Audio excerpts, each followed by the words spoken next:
Hai, Assalamualaikum warahmatullahi taala wabarakatuh. Salam hormat, salam ceria kepada semua. Saya Muhammad Ramadan bin Abu Bakar, merupakan pelajar daripada Open University Malaysia.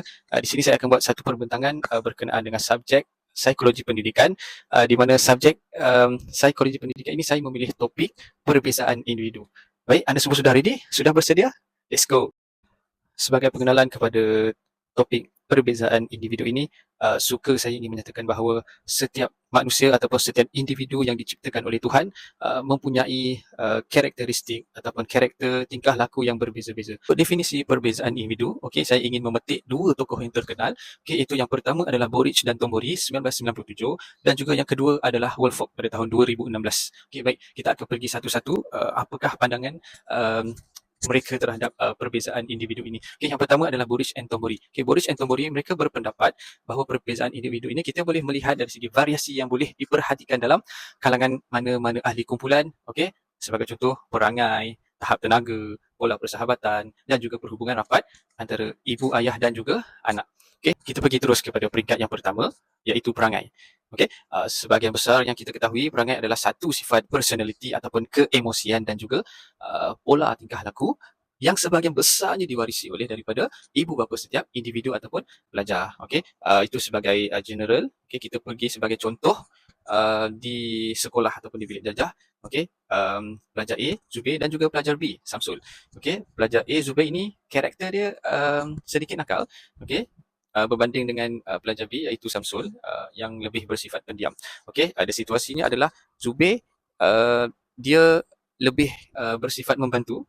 Okey, apabila dia melihat gurunya membawa buku-buku yang sangat berat dan banyak, okey, dia terus tanpa disuruh membantu gurunya meringankan beban guru membawa buku-buku tersebut meskipun dia bersifat sedikit nakal. Okey, berbanding dengan Samsul yang lebih pendiam tetapi dia menyumbang, okey, sebahagian besar di kelasnya seperti apabila dia memperoleh keputusan yang cemerlang, okey, di perhimpunan nama kelasnya sebagai contoh Empat Sejahtera, okey, sering kedengaran oleh kerana Samsul kerap kali memperoleh keputusan yang cemerlang meskipun dia pendiam. Okey. Yang kedua pula adalah tahap tenaga. Okey, tahap tenaga ini merujuk kepada keadaan fizikal individu ataupun pelajar semasa melakukan aktiviti. Okey, sama ada pelajar tersebut dia bersifat mempunyai tenaga, okey, berstamina ataupun mudah penat. So di sini kita boleh menilai, okey, kebiasaannya dalam aktiviti di pendidikan jasmani lah, okey, PJ. Okey, kita akan lihat sebahagian pelajar yang aktif, dia mudah untuk berlari tanpa henti. Sebagai contoh 3 round ke 4 round, okey, dia boleh berlari berbanding dengan sebahagian pelajar yang fizikalnya sedikit besar dan juga akan mudah penat. Okay, so di situ kita dapat sedikit sebanyak melihat perbezaan dari segi tahap tenaga pelajar tersebut. Yang seterusnya pula adalah Woolfolk. Okay, Woolfolk menurut beliau, okay, perbezaan individu ini adalah merujuk kepada ciri-ciri manusia yang mempunyai potensi.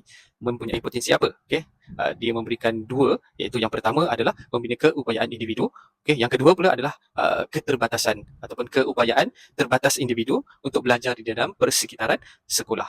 Okay, contohnya yang pertama adalah pelajar yang mempunyai sifat yang berani ataupun optimistik. Okey, yang kedua sebagai contoh pelajar tersebut takut untuk melakukan kesilapan dan juga takut untuk bertanya. Okey, saya boleh berikan gambaran di sini bahawa pelajar yang poin di nombor 2 ini adalah dia lebih bersifat apabila satu situasi yang mana dia ingin bertanya kepada guru tetapi dia ada satu sifat yang takut.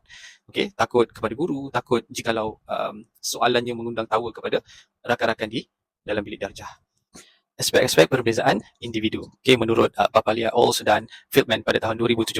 Okay, beliau mengatakan bahawa manusia adalah berbeza dari segi apa? Okay, beliau menyatakan pertama adalah jantina, yang kedua adalah ketinggian, yang ketiga berat dan tubuh badan, yang keempat adalah kesihatan dan tahap tenaga nombor 5, nombor 6 personality dan juga reaksi emosi. Okay, beliau juga mengatakan bahawa manusia juga dipengaruhi oleh faktor apa? Faktor persekitarannya. Sebagai contoh, gaya hidup keluarga, status ekonomi ibu bapa, suasana di sekolah, suasana di rumah di mana dia dibesarkan dan juga pekerjaan ibu bapa. So itu adalah antara faktor-faktor perbezaan individu menurut beliau. Baik, sampai di sini sajalah pembentangan saya bagi topik perbezaan individu bagi kali ini. Okey, moga ia memberi manfaat kepada kita semua. Okey, dan dengan itu saya akhiri dengan wabillahi taufiq wal hidayah. Wassalamualaikum warahmatullahi taala wabarakatuh dan salam hormat kepada semua. Terima kasih.